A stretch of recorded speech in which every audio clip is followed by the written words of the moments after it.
Buongiorno, buona giornata.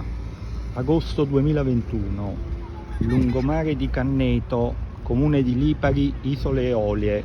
Documentiamo questa cosa, questo scempio. Questo è il lungomare. Come vedete è stato creato dal comune un marciapiede immenso, e indovinate da dove è stato ricavato il marciapiede immenso? Non dalla strada, ma hanno rubato un pezzo di spiaggia, un bel pezzo di spiaggia, perché il marciapiede era almeno un terzo di quello che vediamo. Come vedete, mi auguro che non sia stato ancora completato il lavoro, che non sia stato collaudato e consegnato, perché abbiamo visto che non è ancora grezzo il tutto. Perché è stato creato questo marciapiede così grande? Certamente non per il passaggio dei pedoni, perché qui a parte agosto e neanche, come vedete, c'è questo gran passeggio, ma per tutti i mesi dell'anno qui è deserto. L'abitato di Canneto conta poco meno di 1000 anime, quindi come vedete, se il problema era quello di non far parcheggiare le macchine e creare caos, è stato fatto peggio, perché come vedete le macchine parcheggiano lo stesso e quindi si crea una piccola strettoia per il passaggio. Poi quando passa l'autobus o qualche mezzo più grande si blocca il tutto. Ma poi come vedete il muretto qui è continuo, il muro è continuo, e qui c'è anche un ristorante che ha la sua pedana qui sulla spiaggia, ma per accedere alla pedana, per poter mangiare la sera, non c'è un passaggio, vedete?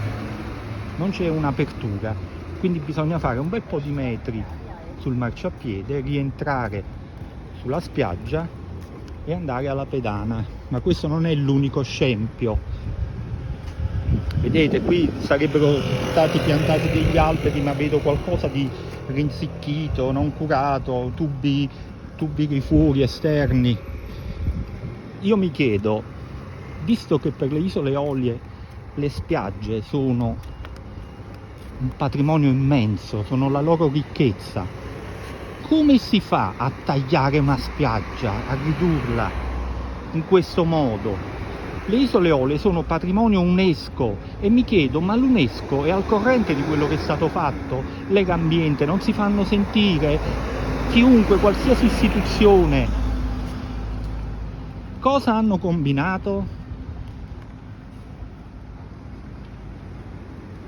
E in più avanti vedremo, è stato creato nel marciapiede una rientranza per la fermata dell'autobus, perché l'autobus effettua la fermata qui all'altezza della farmacia circa, la Papesca la fermata, ma come vediamo nella rientranza parcheggiano le auto, quindi l'autobus non può fermare, non può effettuare la normale fermata ed è costretto a farla all'esterno, quindi blocca anche la circolazione. Ecco, vedete lì in fondo dove c'è la Renault grigia, quella è la rientranza. Ovviamente non si comprende che è una fermata autobus, perché non c'è linea per terra che lo indica, non c'è la segnaletica sulla strada che lo indica, non c'è un cartello che indica fermata autobus, non c'è una pensilina o qualsiasi cosa, vedete?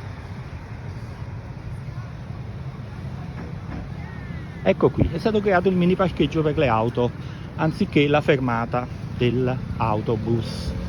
Bene, hanno tagliato una spiaggia, grandissimo delitto, visto che proprio in questi ultimi anni le Eolie stanno perdendo le spiagge, perché il mare le sta mangiando tutte, molte già sono scomparse, ma mi chiedo, una volta che saranno scomparse tutte le spiagge delle Eolie, perché da qui a qualche decennio così accadrà, di chi sarà la colpa?